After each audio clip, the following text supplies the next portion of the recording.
Would you take the sheet of paper that has on it the Catechism questions for the day, Lord's Day number 2? I'd like to ask you to turn with me there, and we will read together those questions and their answers.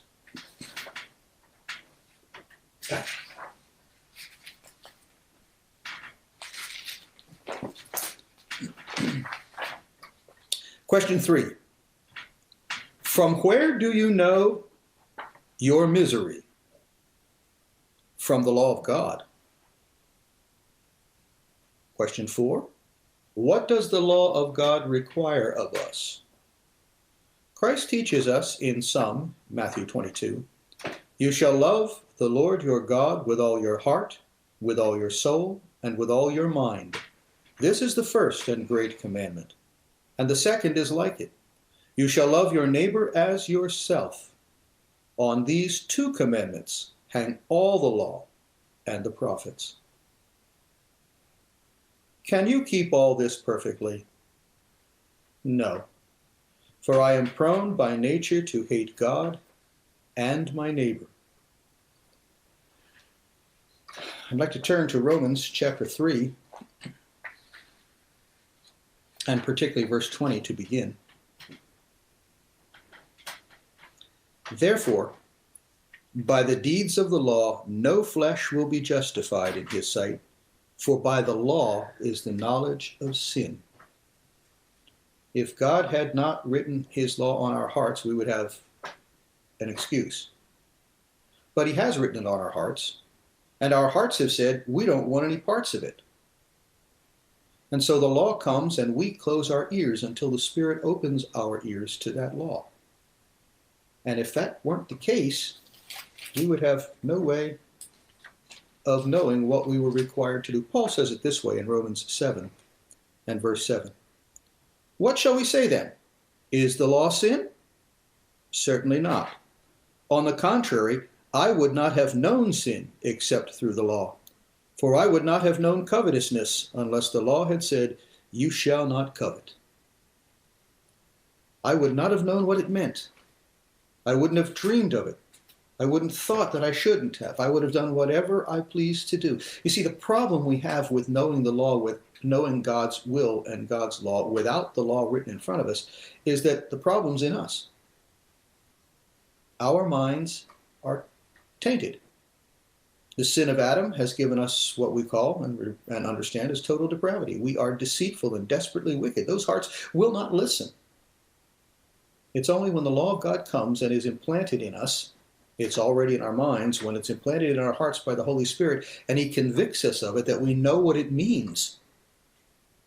If he doesn't come and convict us, then we don't know.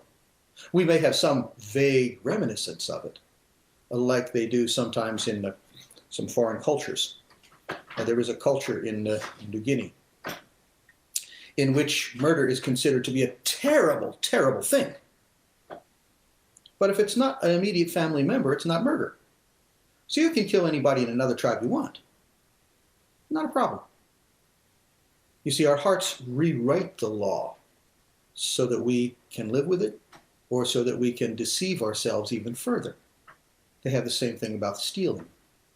It's theft. That's awful. But if it's not from your family, if it's from a neighboring tribe 20 miles away, or somebody else, maybe not in your immediate group, but if you go to another city and rob a bank, it's not a problem. We rewrite the law.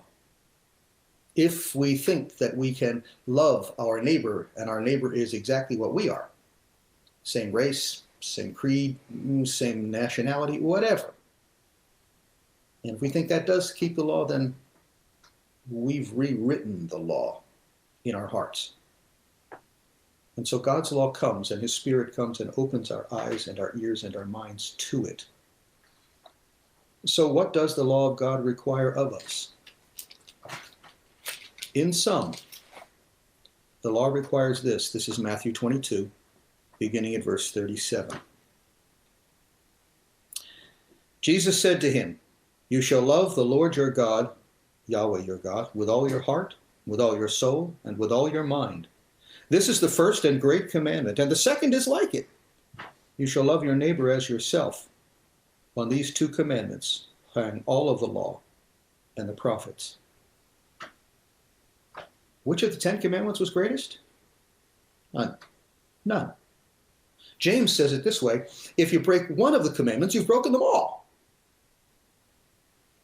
So the commandments of God hang together. If I were to go to Luke's version of this statement, he says it to a man who then says, but who is my neighbor? And the answer comes back, your worst enemy. It's the parable of the Good Samaritan. There's no one you can say is not my neighbor. All of mankind is my neighbor. We're dealing with that in our country now. We're dealing it from all sides, please. I'm not picking on any particular group at this point. We're all guilty of this. We all have those whom we do not like, and we all have those whom we would rather not have in the country with us. The problem is, God put them there. And so our responsibility is to serve them with everything that is in us. That doesn't mean we give them everything they want. What it means is we give them what they need, as God determines what it is that they need, not as they do. That talks about the government, that talks about economics, it talks about all kinds of, but the biggest thing it talks about is how we care for them and how we treat them and what we consider to be important for them.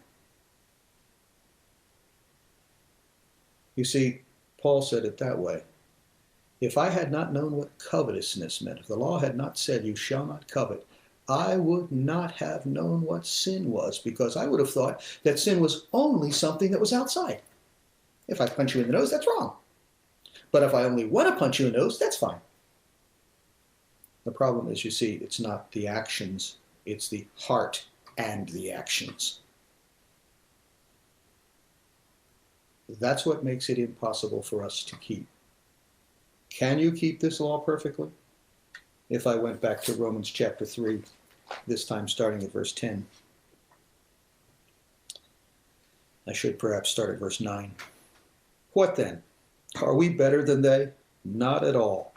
For we have previously charged both Jews and Greeks that they are all under sin, as it is written. Okay, as it is written. There is none righteous, no, not one. There is none who understands. There is none who seeks after God. They have all turned aside. They have together become unprofitable. There is none who does good, no, not one. Their throat is an open tomb. With their tongues they have practiced deceit. The poison of asps is under their lips. Their mouth is full of cursing and bitterness.